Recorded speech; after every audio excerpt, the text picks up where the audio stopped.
Namo tassa bhagavato arahato sama sambuddhassa.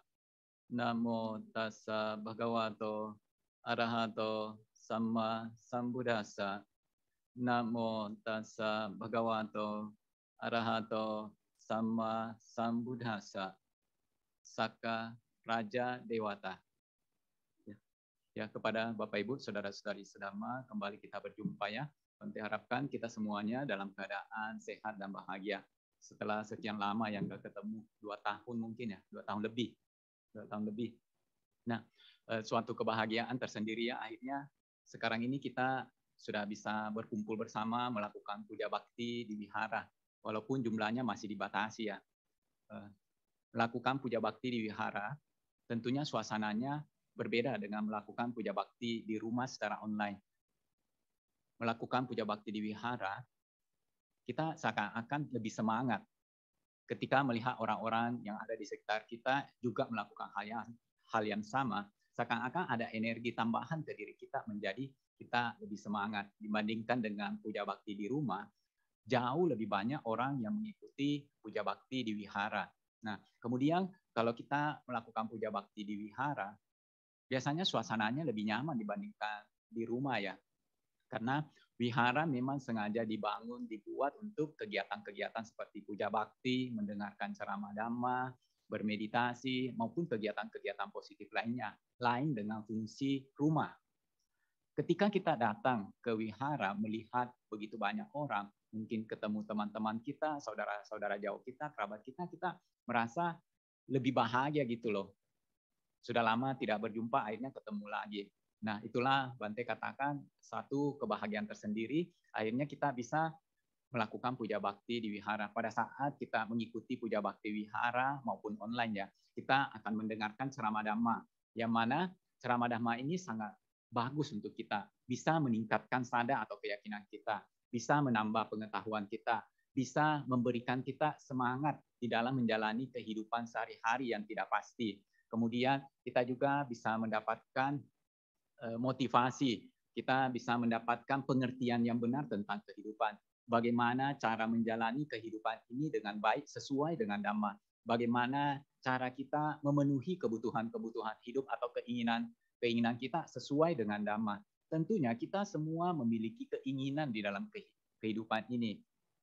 Kita, Bante yakin banyak orang, mungkin hampir semua orang yang pingin menjadi kaya misalnya, pingin terkenal misalnya, pingin panjang umur, pingin kalau meninggal bisa terlahir di alam yang bahagia. Nah, banyak orang yang menginginkan hal-hal ini, khususnya kekayaan ya.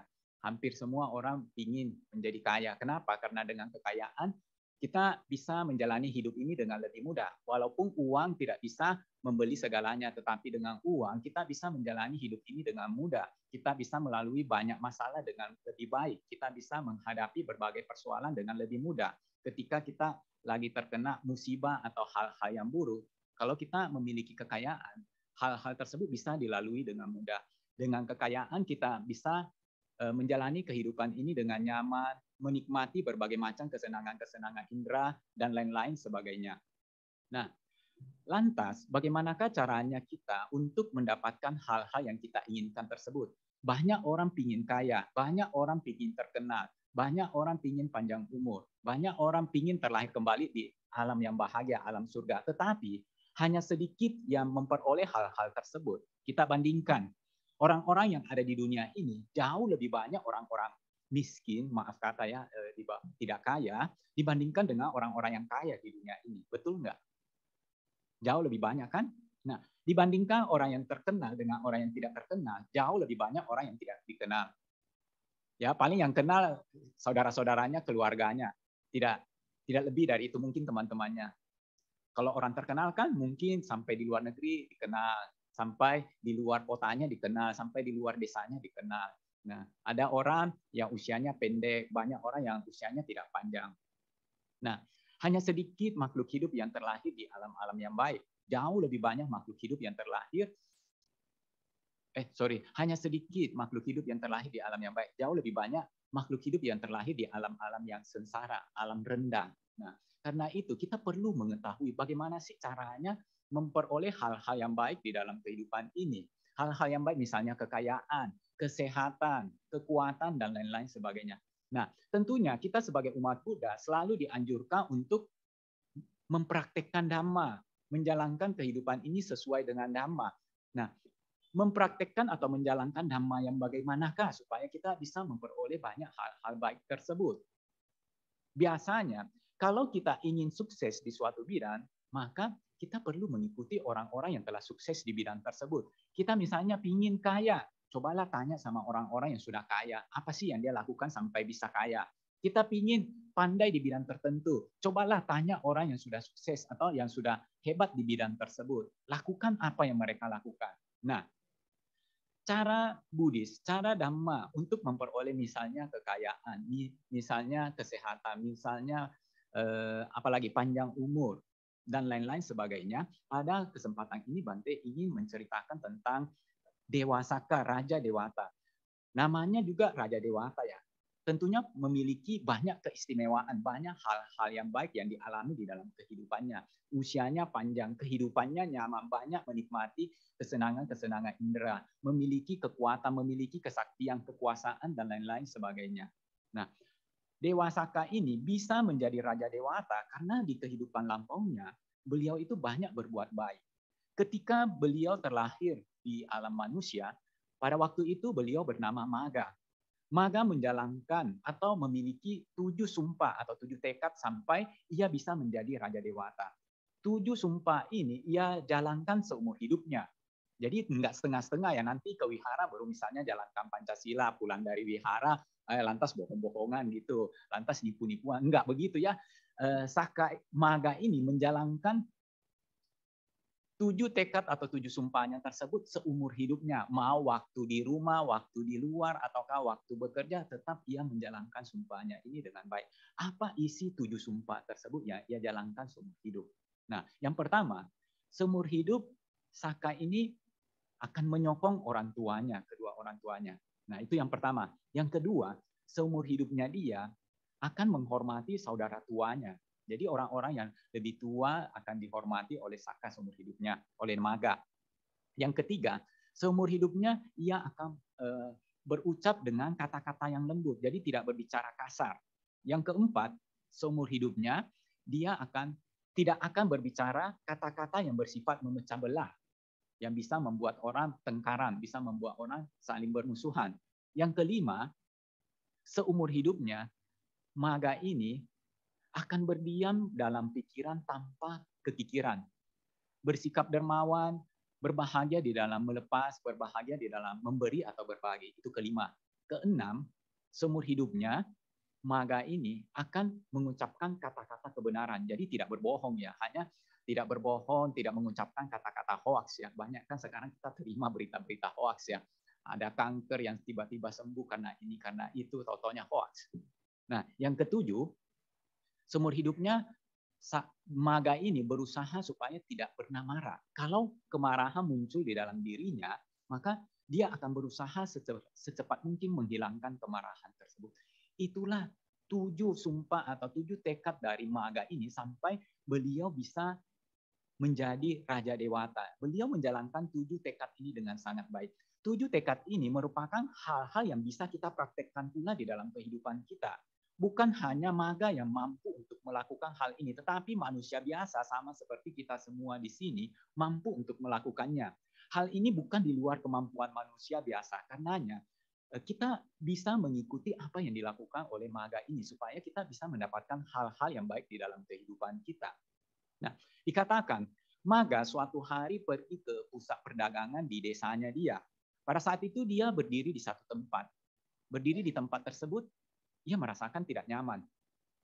Tidak nyaman. Kemudian ia membersihkan tempat tersebut supaya bisa berdiri dengan nyaman, bersihkan tempat tersebut dari kotoran, dan dia berdiri. Berdiri lagi nyaman-nyamannya berdiri, tiba-tiba ada orang lain yang mendorong dia. Orang lain tersebut mendorong dia dan mengambil tempat yang tadi dipakai oleh si Maga untuk berdiri.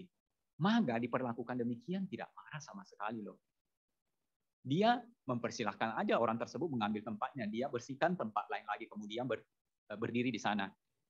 Ternyata tidak lama ada lagi yang melakukan hal yang sama. mendorong dia dan mengambil tempatnya tersebut. Hal ini terjadi berulang kali. Maga ini sama sekali tidak marah loh. Ia pegang sumpahnya, tekadnya dengan sangat baik.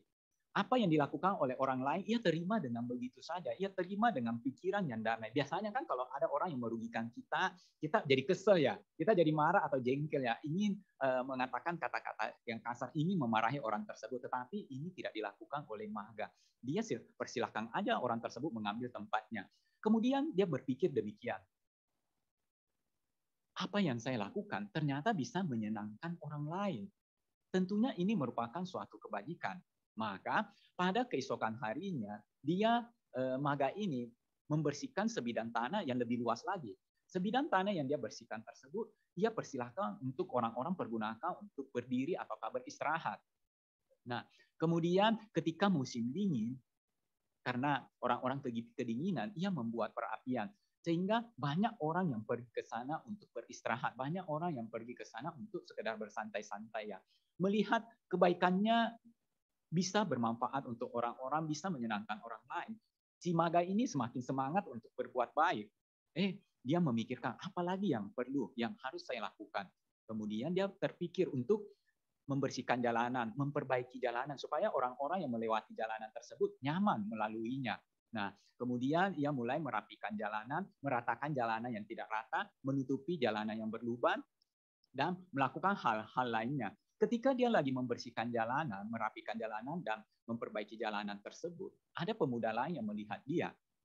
Tanya sama Maga, apa yang kamu lakukan? Oh, saya sedang melakukan sesuatu yang bisa mengantar saya ke alam surgawi. Mendengar hal ini, pemuda tersebut tanya, bolehkah saya ikut bergabung? Oh, boleh, silahkan. Nah, akhirnya 2 orang sudah yang bekerja untuk memperbaiki jalanan, membersihkan jalanan. Kemudian ada pemuda ketiga, keempat, sampai akhirnya berjumlah 33 orang. Memperbaiki jalanan, membersihkan jalanan, supaya jalanan tersebut enak dilalui oleh orang-orang. Nah, apa yang dilakukan oleh 33 pemuda ini terlihat oleh kepala desa. Kepala desa punya watak yang buruk ya, watak yang jahat. Dia tidak menyukai apa yang dilakukan oleh Maga dan teman-temannya. Dia panggil Maga dan teman-temannya. Dia tanya, apa yang kamu lakukan? Oh, kami sedang ini melakukan pekerjaan yang bisa mengantarkan kami ke alam surga. Kamu seharusnya tidak melakukan itu. Kamu seharusnya pergi berburu, pergi menangkap ikan, mabuk-mabukan. Karena itulah yang dilakukan oleh seorang perumah tangga. Tetapi Maga dan teman-temannya menolak apa yang dikatakan oleh kepala desa. Kepala desa membujuk-bujuk mereka, tetap aja mereka tidak mau. Karena tidak mau, kepala desa menjadi marah. Kepala desa bertekad untuk menghancurkan mereka. Nah, maka kepala desa melaporkan mereka ke raja. Kepala desa ini memfitnah. Dia bilang ke raja bahwa ada sekelompok pencuri yang lagi melakukan pembunuhan di hutan. Raja langsung perintahkan kepala desa, tangkap pencuri itu, bawa dia ke sini. Nah, maka atas perintah raja, kepala desa pergi menangkap Maga dan teman-temannya yang semuanya berjumlah 33 orang pemuda. Setelah ditangkap, dihadapkan ke hadapan raja. Tiba di hadapan raja, raja langsung memerintahkan untuk memberikan hukuman mati kepada mereka. Mereka dihukum mati dengan cara mengarahkan gajah untuk menginjak-injak tubuh mereka sampai mati. Nah, atas perintah raja, mereka, Maga dan teman-temannya itu diikat dan dibaringkan di atas tanah. Kemudian seekor gajah liar diarahkan ke mereka. Maga memberitahu teman-temannya bahwa pada saat ini mereka tidak punya perlindungan apa-apa, tetapi mereka perlu menjaga pikiran mereka, perlu menjaga hati mereka. Jangan menyimpan dendam, jangan menyimpan marah kepada raja, kepala desa maupun gajah. Pancarkanlah cinta kasih kepada gajah, raja, dan kepala desa. Hanya itu yang bisa kita lakukan saat ini. Apa yang dikatakan oleh Maga didengar dan dilakukan oleh teman-temannya. Mereka semua bersama-sama memancarkan cinta kasih kepada raja, gajah, dan juga kepala desa. Kekuatan cinta kasih mereka ternyata sangat kuat. Sampai-sampai si gajah liar itu ketika melangkah menuju ke arah mereka, gajah itu tidak mau melanjutkan langkah kakinya. Gajah itu berbalik arah ke tempatnya semula. Heran, kenapa bisa terjadi? Hal ini dilaporkan kepada raja. Raja pikir mungkin karena gajahnya takut sama kerumunan orang banyak. Nah, raja perintahkan, tutup tawanan itu dengan jerami supaya si gajah tidak bisa melihat mereka. Nah, akhirnya Maga dan teman-temannya ditutupin sama jerami. Kembali gajah itu diarahkan ke mereka. Maga dan teman-temannya kembali memancarkan cinta kasih. Kekuatan cinta kasih dari 33 orang ini yang dilakukan secara bersama-sama begitu kuat sampai gajah ini bisa merasakannya. Gajah ini tidak mau melangkah lebih lanjut ke arah mereka. Gajah ini balik kembali ke tempatnya semula. Nah, memang gajah ini merupakan hewan yang perasa ya. Dia agak sensitif gitu. Nah, dia bisa merasakan kekuatan cinta kasih dari 33 orang pemuda ini. Karena hal ini kembali berulang, kembali terjadi, hal ini dilaporkan kepada raja. Raja pikir, ini kok aneh, ini pasti ada sesuatu yang tidak wajar, tidak biasanya. Bawa 33 orang pemuda tersebut ke hadapan saya. Nah, akhirnya setelah tiba di hadapannya raja, raja lantas bertanya kepada 33 orang pemuda ini, apakah saya ada salah di dalam memerintah kerajaan ini? Maga dan teman-temannya heran, kok raja ngomong begitu, ditanya apa maksudnya. Nah, raja bilang, kenapa kalian mencuri? Kenapa kalian membunuh? Siapa yang mengatakan hal itu? Nah, raja bilang kepala desa. Oh, kepala desa. Nah, Maga dan teman-temannya lantas bercerita tentang kenyataan yang terjadi bahwa mereka itu dibujuk oleh kepala desa untuk melakukan hal-hal yang mereka tidak mau lakukan. Mereka mengerjakan perbaikan jalanan, mereka membersihkan jalanan dan lain-lain sebagainya, pekerjaan ini itu. Tetapi kepala desa tidak menyenangi apa yang mereka lakukan. Nah, karena tidak senang, mereka menolak apa yang dianjurkan oleh kepala desa. Kepala desanya marah, makanya melakukan hal ini. Nah, setelah mengetahui duduk persoalannya, raja langsung membebaskan mereka dan mereka dihadiahkan sebuah desa untuk dipimpin. Kemudian kepala desa dan juga keluarganya dijadikan budak mereka. Mereka juga mendapatkan seekor gajah. Nah, ketika mereka dibebaskan lantas mendapatkan sebuah desa untuk mereka pimpin, mereka berpikir, wah, ternyata kebaikan itu buahnya sudah bisa kita rasakan di dalam kehidupan sekarang. Alangkah baiknya kalau kita melanjutkan perbuatan-perbuatan baik kita. Nah, mereka berdiskusi. Kemudian mereka sepakat untuk membangun tempat peristirahatan untuk orang-orang. Maka 33 pemuda ini membangun tempat peristirahatan yang untuk orang-orang, mungkin orang-orang yang lagi tidak punya rumah, orang-orang yang lagi mengembara, berkelana, bisa nginap di sana, bisa beristirahat di sana. Tiga-tiga pemuda ini sepakat di dalam melakukan perbuatan baik tersebut, membangun rumah peristirahatan, mereka tidak mau membagi perbuatan baik tersebut kepada para wanita. Hanya mereka aja yang melakukan perbuatan baik itu. Nah, tetapi di dalam kisah itu, Maga punya 4 orang istri. Maga ini, istri-istri Maga ini mendengar kabar bahwa suaminya dan juga teman-temannya lagi memiliki proyek berbuat baik. Nah, 3 istrinya berusaha, berjuang supaya bisa turut berbuat baik. Sama seperti 33 pemuda tersebut. Nah, istri yang pertama bernama Sudama. Sudama cari akal bagaimana supaya dia bisa ikut berpartisipasi di dalam berbuat baik. Akhirnya setelah mendapatkan akal, dia menemui tukang bangunan yang akan membangun rumah peristirahatan tersebut. Nah, dia menyogok tukang bangunan tersebut supaya bisa ikut berpartisipasi berbuat baik. Akhirnya tukang bangunan itu memberikan kesempatan kepada Sudama untuk mendanakan kubah di tempat peristirahatan tersebut. Nah, Sudama dapat kesempatan berbuat baik. Istri yang lain, Nanda mengetahui Sudama sudah bisa berbuat baik, sudah bisa ikut berpartisipasi. Apa yang harus saya lakukan? Kemudian dia berpikir dan terlintas di dalam pikirannya, tentunya orang-orang yang beristirahat di rumah tersebut perlu air, butuh air untuk minum, untuk bersih-bersih. Mereka bisa mandi, mereka bisa melakukan hal-hal yang lain dengan air. Maka Nanda membangun kolam air di dekat tempat peristirahatan tersebut. Istri yang lain yang bernama Cita. Cita berpikir juga apa yang bisa dia lakukan supaya bisa turut berbuat baik. Akhirnya terlintas di dalam pikiran Cita bahwa alangkah baiknya kalau di tempat tersebut ada taman bunga. Ketika orang-orang pergi dari tempat peristirahatan ini, mereka bisa diberikan untaian palung bunga. Maka si Cita ini membangun taman bunga di dekat tempat peristirahatan itu. Sisalah si Sujati. Yang keempat, Sujati memiliki pemikiran yang berbeda dengan istri-istri yang lain. Sujati ini berpikir bahwa perbuatan baik yang dilakukan oleh Maga, suaminya yang juga sepupunya, buahnya itu akan diterima oleh dia. Sebaliknya, perbuatan baik yang dia lakukan, buahnya itu juga akan diterima oleh suaminya si Maga. Jadi pikirannya ini, pandangannya ini merupakan pandangan yang salah. Itulah yang menyebabkan sampai si Sujati tidak mau berbuat baik. Dia hanya sibuk menghias diri. Nah, waktu berlalu, kebaikan demi kebaikan dilakukan oleh Maga dan juga teman-temannya. Banyak kebaikan yang mereka lakukan di dalam hidup.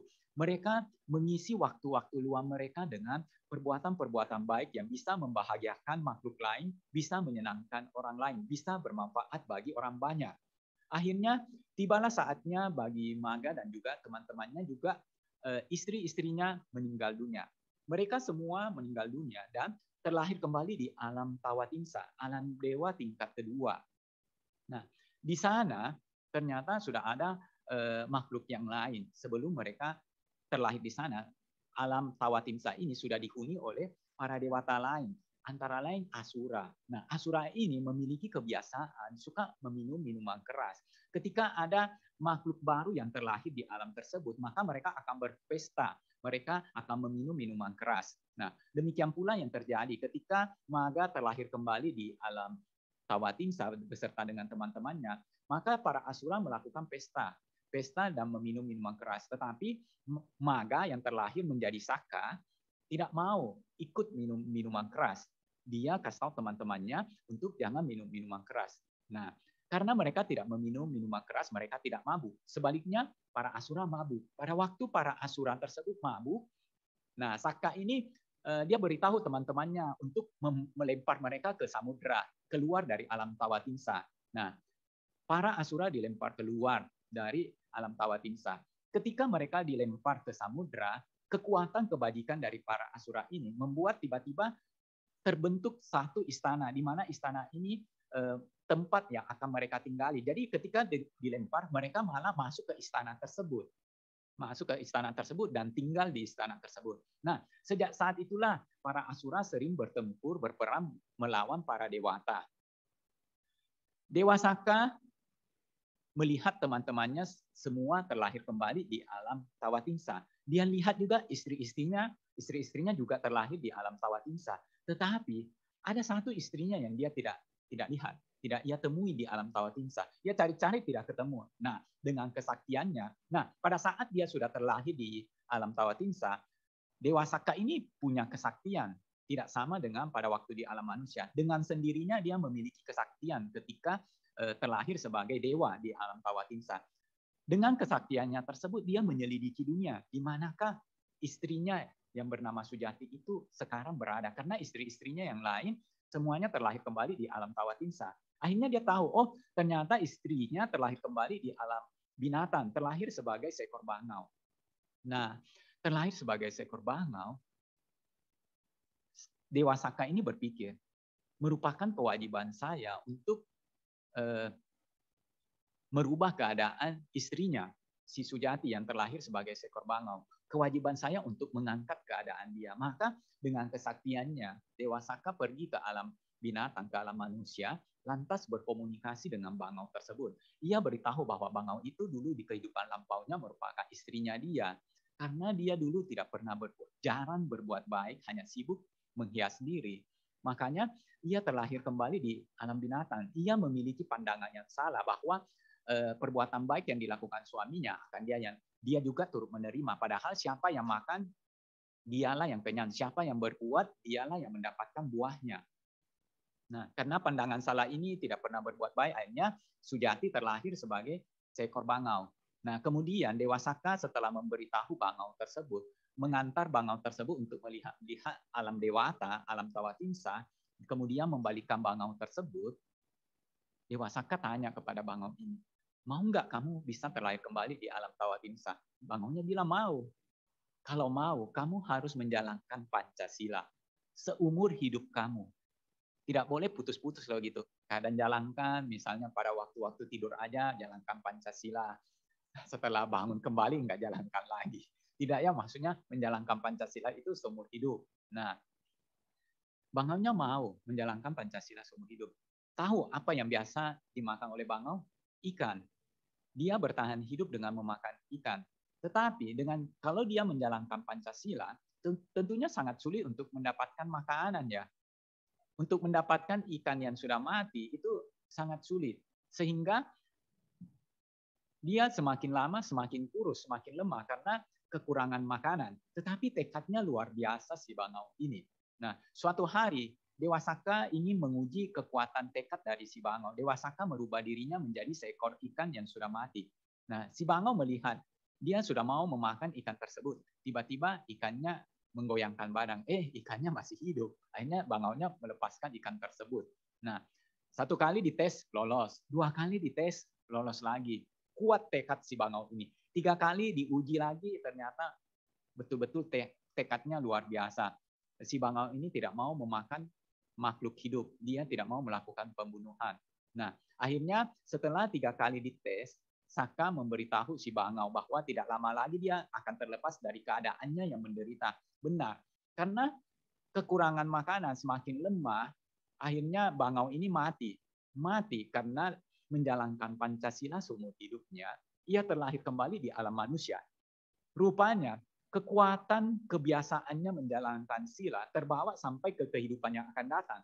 Ketika terlahir sebagai manusia, ia merupakan anak dari seorang pembuat tembikar. Ia merupakan gadis dari seorang pembuat tembikar ya. Nah, dia menjadi anak pembuat tembikar ini, dia juga menjalankan Pancasila seumur hidupnya. Ketika di usianya yang 17 atau 18 tahun, Dewa Saka menyelidiki kehidupan dari Sujati, istrinya di kehidupan lampau. Di manakah dia berada saat ini? Dewa Saka tahu bahwa saat ini istrinya itu sudah terlahir di alam manusia, usianya sekitar sekian. Maka Dewa Saka ingin menolong istrinya lagi. Dia turun ke alam manusia menyamar menjadi manusia. Dia membawa batu-batu berharga, tetapi batu-batu berharga ini dirubah menjadi semangka ya, semangka. Kemudian ia teriak, semangka, semangka, saya akan memberikan semangka ini kepada wanita yang menjalankan sila. Orang-orang pada tanya kepada dia, berapa kamu jual semangka kamu? Saya tidak menjual semangka ini. Saya akan memberikan semangka ini kepada wanita yang menjalankan sila.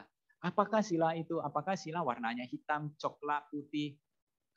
Itu yang ditanya sama orang-orang. Nah, akhirnya ada satu orang yang memberitahu Saka bahwa ada seorang wanita. Dia biasa mengatakan bahwa dia itu menjalankan sila. Pergilah ke wanita tersebut, berikanlah semangka itu ke wanita itu.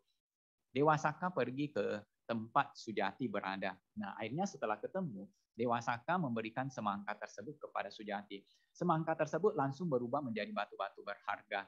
Nah, pesan Dewa Saka untuk mempergunakan batu-batu berharga tersebut untuk menunjang kehidupannya, tetap jalankan Pancasila. Nah, batu-batu berharga tersebut bisa digunakan untuk menutupi semua kebutuhan hidupnya sampai meninggal. Rupanya kebiasaan menjalankan sila dari alam binatang sampai alam manusia terus dijalankan. Kemudian ketika meninggal, kekuatan menjalankan sila ini membuat Sujati terlahir kembali di alam Asura sebagai putri Raja Asura. Terlahir sebagai putri Raja Asura, dia memiliki kecantikan yang luar biasa. Kecantikan yang tidak pernah ia lihat sebelumnya. Bahkan kecantikannya ini melebihi kecantikan dari istri-istri Dewa Saka yang lain. Karena istri Dewa Saka yang lain ini pernah ia jumpai di alam Tawatingsa ketika ia terlahir sebagai seekor bangau. Nah, di sana Raja Asura sangat bangga memiliki putri yang begitu cantik. Banyak pangeran Asura yang ingin melamar putri Asura ini, putri dari Wepaciti, tetapi Wepaciti menolaknya. Wepaciti mengatakan bahwa pangeran-pangeran Asura tersebut tidak pantas disandingkan dengan anaknya dia. Biarlah anaknya dia yang memilih sendiri calon suaminya. Nah, maka suatu hari, suatu ketika, Raja Asura Wepaciti mengadakan mengumpul para Asura untuk putrinya bisa memilih calon suaminya sendiri. Nah, ketika para Asura berkumpul, termasuk para pangeran-pangeran Asura yang berkumpul, Dewa Saka menyelidiki dunia, di manakah istrinya sekarang berada.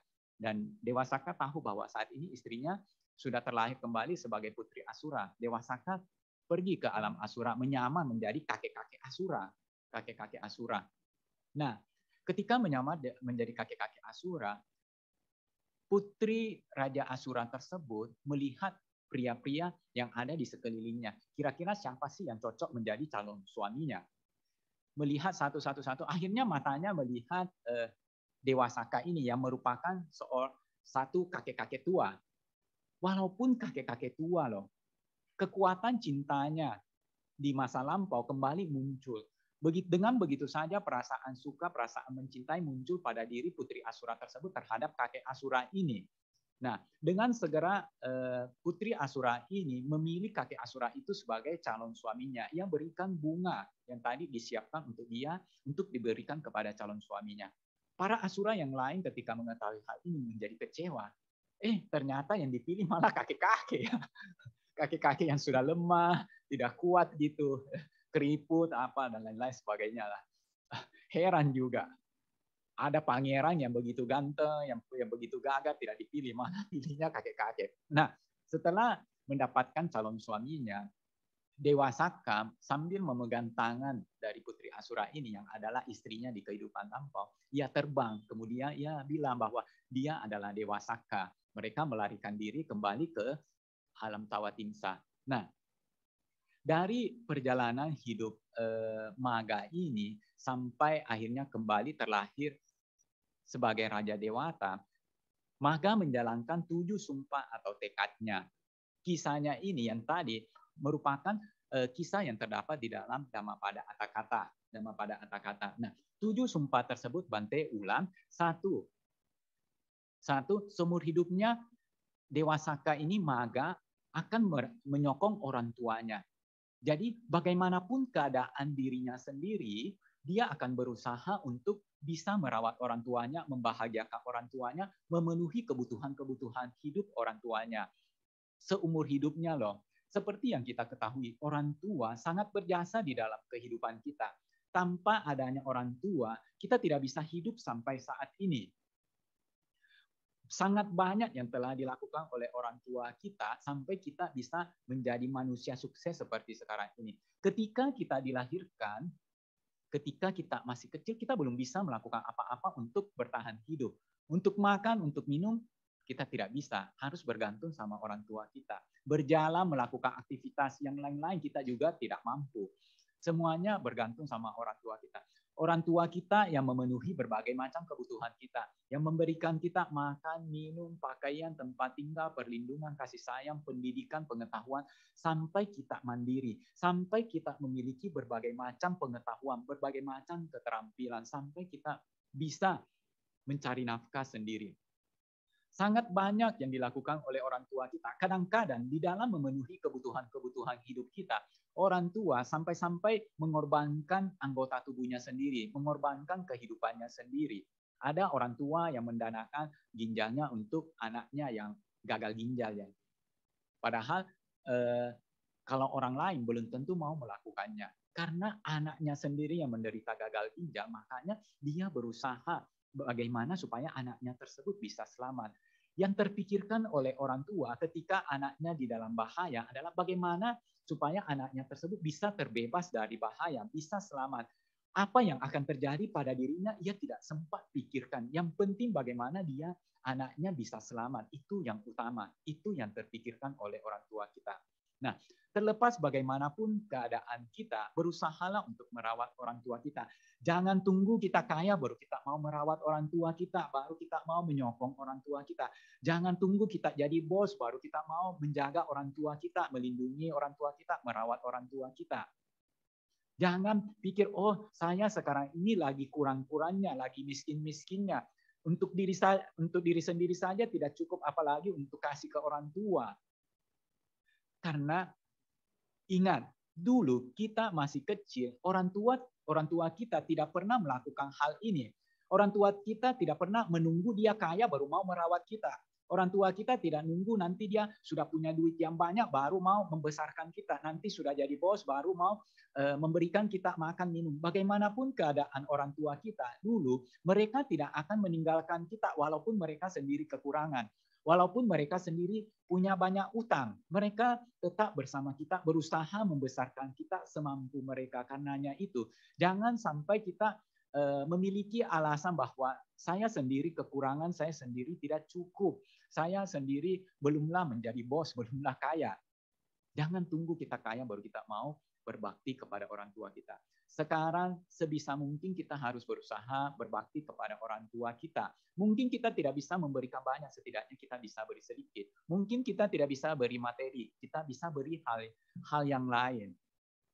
Orang tua kita begitu banyak melakukan hal-hal yang berguna untuk diri kita.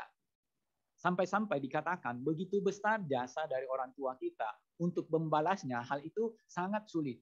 Walaupun kita memperlakukan orang tua kita seperti seorang raja, menggendong mereka di bahu kiri kita atau dalam bahu kanan kita, memijit-mijit mereka, membawa mereka sampai 100 tahun. Hal tersebut belumlah bisa untuk membalas jasa dari orang tua kita. Begitu besar jasa dari orang tua kita sehingga sudah sepatutnya kita mengambil kesempatan tersebut. Selagi orang tua kita masih hidup, selagi orang tua kita masih bersama kita, manfaatkanlah kesempatan tersebut.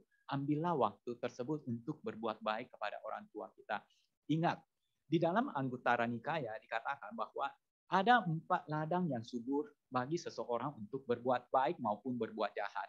Apakah 4 ladang subur tersebut? 4 ladang subur itu yaitu ayah, ibu, Sang Buddha, dan juga siswa-siswa Sang Buddha. Nah, kalau kita ingin berbuat baik, nggak usah pergi jauh-jauh. Di dekat kita, di rumah kita ada orang tua kita. Berbuat baiklah kepada mereka. Dengan berbuat baik kepada orang tua kita, buah atau manfaat yang kita peroleh sangatlah besar. Karena orang tua merupakan salah satu ladang yang subur untuk anak-anaknya berbuat baik. Demikian pula apa yang dilakukan oleh Magha. Magha memanfaatkan kesempatan hidupnya untuk berbakti kepada orang tuanya. Bagaimanapun keadaannya dia berusaha seumur hidupnya untuk bisa berbakti kepada orang tua. Jangan tunggu orang tua kita sudah meninggal baru kita mau berbakti, baru kita mulai memikirkan tentang kebahagiaan orang tua kita, kesejahteraan orang tua kita. Tidak. Seharusnya yang kita lakukan adalah sekarang ini, selagi masih memiliki kesempatan, gunakanlah kesempatan tersebut untuk berbakti kepada orang tua kita. Jadi ikutilah jejak yang dilakukan oleh Magha, Dewasaka. Karena kita pun mampu melakukan hal yang sama, berbakti kepada orang tua kita. Luangkanlah waktu untuk orang tua kita. Nah, itu tekad atau sumpah yang pertama. Tekad yang kedua yaitu seumur hidupnya akan menghormati saudara tuanya. Seperti yang kita ketahui, orang-orang yang lebih tua dari kita biasanya memiliki pengetahuan ataukah pengalaman yang lebih banyak dari kita. Sudah sepatutnya kita menghormati mereka. Kita bersikap sopan kepada mereka, menghargai mereka. Sikap sopan kita akan membuat mereka senang, akan membuat mereka mencintai kita. Hal ini sangat baik untuk diri kita. Hal ini merupakan perbuatan yang rendah hati, perbuatan yang menghargai. Kalau kita menghargai orang lain, maka kita juga akan dihargai. Lakukanlah hal ini. Itu tekad kedua. Tekad ketiga, seumur hidupnya Magha, calon Dewasaka, akan berbicara dengan kata-kata yang lembut. Magha tidak pernah berkata-kata kasar di dalam hidupnya, sekalipun dia itu marah. Nah, kebiasaannya untuk hanya berkata-kata lembut terbawa sampai ke kehidupannya sebagai Dewasaka. Nah, sebagai seorang raja, Dewasaka itu kan memiliki kekuasaan, memiliki kekuatan yang luar biasa. Suatu hari, dikatakannya suatu hari di masa lampau, ada satu Yakha. Yakha ini merupakan dewata juga, dewata dari alam Catumaharajika. Alam Catumaharajika merupakan alam dewata yang lebih rendah tingkatannya dibandingkan alam Tawatingsa. Yakha ini merupakan yakha yang cacat. Jadi dewata itu ternyata ada juga yang cacat sama seperti manusia. Cuma jumlahnya jauh lebih sedikit dibandingkan dengan yakha-yakha normal yang lainnya, dewata-dewata normal lainnya. Jadi dikatakan yakha ini yakha yang cacat. Dia memiliki penampilan yang buruk. Yakha ini duduk di atas tempat duduk dari Saka, Raja Dewata, di atas singgasananya. Dewata-dewata yang lain yang mengetahui hal ini menggerutu, berkeluh kesah. Mereka bilang bahwa, wah, luar biasa, menakjubkannya. Ada satu yakka yang cacat, yang buruk rupa, duduk di atas tempat duduk Saka Raja Dewata. Tetapi hal aneh terjadi.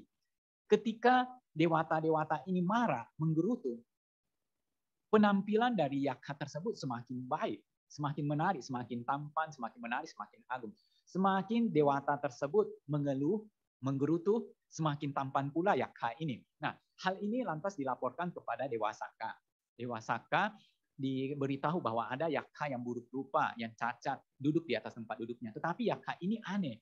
Kalau orang-orang, maksudnya dewata-dewata menggerutu marah, maka dia akan menjadi semakin bagus penampilannya, semakin menarik. Dia pasti yakka pemakan kemarahan. Nah, Dewa Saka lantas mendekati yakka tersebut. Dewa Saka yang adalah Raja Dewata di alam Tawatingsa. Alam Tawatingsa ini lebih tinggi daripada alam Catu Maharajika ya tingkatannya. Ketika berada di hadapan yakka yang cacat ini,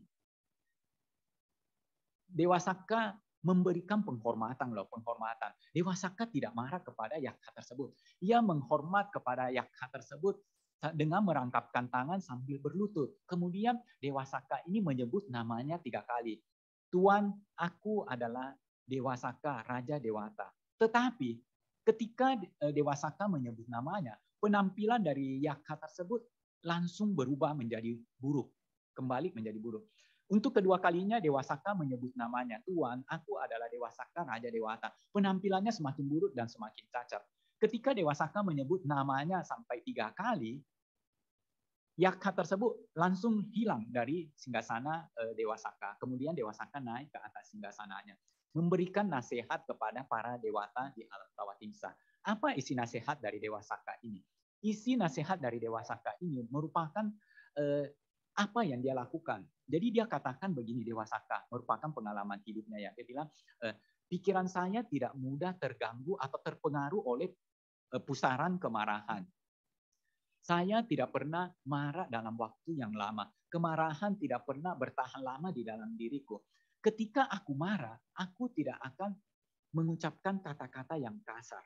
Jadi Saka itu, dewata ini, maupun di kehidupan lampaunya sebagai marah, tidak pernah berkata-kata kasar, sekalipun lagi marah. Aku tidak pernah memuji kebaikanku. Aku selalu mengendalikan diriku dengan baik, demi kebaikanku sendiri. Jadi itulah nasihat yang diberikan oleh Dewa Saka kepada para dewata yang lain. Di dalam memecahkan satu masalah, Dewa Saka selalu memberikan contoh-contoh pendekatan yang baik. Tidak menggunakan kata-kata yang kasar. Demikian pula apa yang dia lakukan kepada yakka tersebut. Jadi dengan melakukan hal ini, hal itu baik untuk dirinya sendiri. Kalau kita berkata-kata lembut, hal itu baik untuk diri kita sendiri. Kemudian kejadian lain terjadi. Dewa Saka kan Raja Dewata. Punya bawahan kan, sama kita kalau jadi bos ya. Bos punya bawahan kan, anak buah gitu, pegawai. Betul? Nah, Dewa Saka ini ketika terjadi perang antara Asura dan Dewata, Dewa Saka perintahkan salah satu anak buahnya, Suwira, Dewa Suwira. Dia perintahkan Dewa Suwira untuk mempersiapkan pasukan melawan Asura. Dewa Suwira hanya sekedar mendengarkan apa yang diperintahkan oleh Dewa Saka, tetapi dia tidak mengerjakannya. Dia lalai, dia malas. Dewa Saka tidak marah loh. Tidak marah, tetapi Dewa Saka memerintahkan untuk kedua kalinya. Hal yang sama untuk terjadi. Dewa Suwira tidak melakukan apa yang diperintahkan oleh Dewa Saka. Ia lalai, ia malas. Ketiga kalinya Dewa Saka perintah lagi. Untuk ketiga kalinya juga Dewa Suwira ini tidak menjalankan apa yang diperintahkan oleh atasannya, oleh rajanya. Nah, ketika untuk ketiga kalinya Dewa Suwira tidak melakukan apa yang diperintahkan, ia lalai menjalankan kewajibannya, Dewa Saka sama sekali tidak marah. Dewa Saka sama sekali tidak mengucapkan kata-kata yang kasar. Apa yang dikatakan oleh Dewa Saka? Dewa Saka tanya kepada Dewa Suwira, di manakah ada tempat yang mana seseorang tanpa harus berusaha, tanpa harus bekerja keras, tapi bisa mendapatkan apa yang dia inginkan. Bawalah aku bersamamu ke tempat tersebut. Nah, Dewa Suwira mendengar kata-kata Dewa Saka ini, malah meminta anugerah. Karena Dewa Suwira ini berpikir bahwa Dewa Saka ini sangat sakti, memiliki kekuatan yang hebat. Apapun yang dia inginkan bisa dia dapatkan. Nah, Dewa Suwira ini minta kepada Dewa Saka untuk memberikan kondisi tersebut kepada dia sebagai anugerah. Kondisi di mana tanpa harus berusaha, tanpa harus bekerja keras, seseorang bisa mendapatkan apa yang dia inginkan. Itu yang dikatakan oleh Dewa Suwira. Sudah tidak menjalankan tugasnya, malah minta anugerah, minta hadiah gitu loh. Karena dia percaya bahwa Dewa Saka ini mampu, memiliki kekuatan atau kesaktian untuk memenuhi apa yang dia inginkan. Dewa Saka kembali bertanya kepada Dewa Suwira ini, di manakah ada tempat di mana seseorang bisa mendapatkan kebahagiaan tanpa harus bekerja, tanpa harus berusaha. Kembali Dewa Suwira ini meminta anugerah yang sama, berupa kondisi yang dikatakan oleh Dewa Saka tersebut. Akhirnya Dewa Saka mengatakan, kalau seandainya ada tempat di mana tanpa bekerja, tanpa berusaha, seseorang bisa mendapatkan kebahagiaan, bisa mendapatkan apa yang dia inginkan, maka tempat itu adalah Nibbana. Jadi Dewa Saka di dalam memecahkan masalah yang ia hadapi, menghadapi bawahannya yang tidak mendengarkan perintah, selalu melakukan pendekatan dengan kata-kata yang lembut, bukan dengan kata-kata yang kasar. Dewa Saka melakukan pemecahan masalah dengan kata-kata, dengan prinsip-prinsip yang sesuai dengan Dhamma. Nah, itu sumpah ketiga yang dilakukan. Sumpah keempat yang dilakukan adalah seumur hidupnya Dewa Saka itu tidak pernah berbicara sesuatu yang bersifat memecah belah. Apa yang dia dengar di sini tidak akan dia katakan di sana. Kalau hal tersebut bisa memecah belah, bisa membuat orang-orang saling bermusuhan, bisa membuat orang-orang saling membenci. Apa yang dia ketahui di sini tidak akan dia katakan di sana kalau hal tersebut bisa membuat seseorang saling membenci, saling memusuhi. Jadi itu sumpahnya yang keempat. Sumpahnya yang kelima, seumur hidupnya Dewa Saka akan berdiam dalam pikiran yang tanpa kekikiran, bersikap dermawan, berbahagia di dalam memberi atau berbagi. Jadi dalam hal ini Dewa Saka di dalam hidupnya yang pada waktu itu adalah maga, mengisi kehidupannya dengan sering memberi. Dia tidak membiarkan pikirannya kikir. Ada noda kekikiran di dalam pikirannya, dia tidak biarkan hal itu terjadi. Jadi dia selalu berusaha untuk melepas apa yang dia miliki. Belajar melepas, belajar untuk berbagi. Seperti yang kita ketahui, penyebab utama seseorang bisa mendapatkan kondisi kekayaan yang berlimpah adalah berdana. Sebaliknya, seseorang mendapatkan kondisi yang miskin adalah karena jarang berdana. Makanya di dalam hidup ini, kalau kita ingin mendapatkan kondisi berupa kekayaan yang berlimpah, isilah kehidupan kita dengan banyak-banyak berdana, banyak-banyak memberi. Karena apa yang kita beri kepada dunia, kita akan mendapatkannya kembali. Kita beri kebahagiaan, maka kita akan mendapatkan kebahagiaan. Kita beri penderitaan, maka kita akan mendapatkan penderitaan. Untuk mendapatkan kekayaan yang berlimpah, maka kita juga perlu memberi banyak. Jangan pikir keadaan kita lagi sedikit, lantas kita tidak mau memberi. Justru keadaan kita yang lagi sedikit, kita harus belajar memberi. Berilah lebih sedikit dari yang sedikit yang kita punya. Di dalam Dana Sutta Itiwutaka dikatakan, Sang Buddha mengatakan kepada para bikhu, seandainya makhluk hidup mengetahui seperti yang aku ketahui tentang manfaat atau buah dari berdana, maka mereka tidak akan memakan apa yang mereka punya tanpa membaginya terlebih dahulu. Mereka tidak akan membiarkan noda kekikiran menguasai pikiran mereka. Bahkan ketika suapan makanan terakhir yang mereka punya, mereka tidak akan memakannya tanpa membaginya terlebih dahulu kepada yang membutuhkan. Tetapi karena makhluk hidup tidak mengetahui seperti yang aku ketahui tentang buah atau manfaat berdana, sehingga mereka menikmati apa yang mereka miliki dan noda kekikiran menguasai pikiran mereka. Nah, dari sini kita bisa tahu bahwa berdana itu atau memberi sungguh sangat besar manfaatnya, buahnya sangat besar. Biasakanlah di dalam kehidupan kita untuk banyak-banyak berdana, memberi. Tolonglah orang yang membutuhkan pertolongan atau bantuan. berikanlah apa yang kita punya kepada orang yang membutuhkan. Karena dengan hal ini kita akan mendapatkan kekayaan yang berlimpah. Demikian pula yang dilakukan oleh Maga sehingga beliau bisa menjadi Dewa Saka, Raja Dewata. Itu sumpah kelima. Sumpah yang keenam, tekad yang keenam yaitu seumur hidupnya akan berbicara tentang kebenaran. Jadi Maga tidak pernah berbicara bohong, tidak pernah berkata-kata sesuatu yang tidak benar, berkata-kata sesuatu yang menipu. Maga ini selalu membicarakan tentang kebenaran, kenyataan yang terjadi. Itu dilakukan seumur hidupnya. Dan tekadnya atau sumpahnya yang ketujuh yaitu seumur hidupnya Maga berusaha untuk tidak marah. Kalau kemarahan muncul di dalam dirinya, dia akan berusaha untuk melenyapkan kemarahan tersebut secepat mungkin. Kebiasaan tidak marah ini terbawa sampai ketika Maga menjadi Raja Dewata. Suatu ketika di masa lampau terjadi peperangan antara para dewa dan para asura.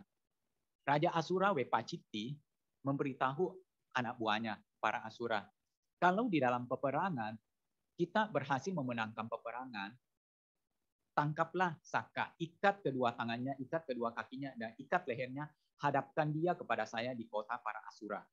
Kemudian Saka, Raja Dewata, memberitahu para dewata, kalau dalam pertempuran antara kita dengan para asura, kalau para dewata memenangkan peperangan, maka tangkaplah Raja Asura Wepaciti, ikatlah kedua tangannya, ikat kedua kakinya, dan ikat lehernya. Bawa dia ke ruang pertemuan Sudama. Hadapkan dia kepada saya. Nah, dan peperangan tersebut terjadi, para dewata berhasil memenangkan peperangan. Raja Asura diikat. Kedua tangan dan kedua kakinya juga lehernya lantas dibawa ke ruang pertemuan Sudama. Di ruang pertemuan Sudama tersebut, Dewa Saka lantas masuk dan berhadapan dengan Raja Asura Wepaciti. Nah, ketika berhadapan dengan Raja Asura Wepaciti, Raja Asura itu langsung menghina, mencerca Dewa Saka dengan kata-kata yang kasar. Tetapi rupanya Dewa Saka itu luar biasa. Beliau memiliki karakter yang luar biasa. Walaupun dihina, walaupun dicerca dengan kata-kata kasar, Dewa Saka mampu bersabar. Padahal Dewa Saka dalam posisinya yang menang, dalam posisinya yang baik, bisa aja memberikan hukuman kepada Wepaciti. Bisa aja membalas kata-kata kasarnya. Bisa aja melakukan tindakan-tindakan yang menyakiti. Tetapi hal itu tidak dilakukan oleh Dewa Saka. Dewa Saka hanya bersabar berdiam diri. Sama sekali tidak mengucapkan kata-kata yang kasar. Sama sekali tidak marah kepada Wepaciti, Raja Asura. Kemudian Dewa Saka meninggalkan ruang pertemuan Sudama. Ketika meninggalkan ruang pertemuan Sudama, Matali yang merupakan kusir dari Dewa Saka bertanya kepada Dewa Saka, kok Dewa Saka begitu bersabar terhadap cacian, hinaan, cercaan dari Wepaciti, Raja Asura? Apakah karena takut atau karena lemah, makanya Dewa Saka bersabar terhadap Wepaciti ini? Dewa Saka bilang, bukan karena takut, bukan karena lemah, dia bersabar terhadap Wepaciti, Raja Asura. Bagaimana mungkin makhluk bijaksana seperti aku terlibat dalam pertikaian dengan si dungu? Itu yang dikatakan oleh Dewa Saka. Kemudian Matali menanggapi jawaban dari Dewa Saka. Si dungu kalau tidak ada orang yang melawannya, maka dia akan semakin melepaskan kemarahannya. Sang bijaksana seharusnya memberikan hukuman kepada si dungu untuk mengendalikan si dungu. Nah, kembali Dewa Saka bilang bahwa cara sang bijaksana di dalam melawan si dungu bukan dengan mengikuti apa yang dilakukan oleh si dungu. Cara bijaksana dan cara yang dilakukan oleh orang yang bijaksana ketika mengetahui musuhnya sedang marah adalah dengan perhatian penuh mempertahankan kedamaian. Nah, kembali si Matali ini menanggapi, membantah apa yang dikatakan oleh Dewa Saka. Matali bilang, tetapi terdapat kelemahan, kecacatan di dalam kesabaran itu. Si dungu melihat musuhnya hanya berdiam diri, menahan diri dengan penuh kesabaran akan berpikir, musuhnya itu takut, musuhnya itu lemah, makanya dia berdiam diri. Sehingga si Dungu akan semakin melepaskan kemarahannya.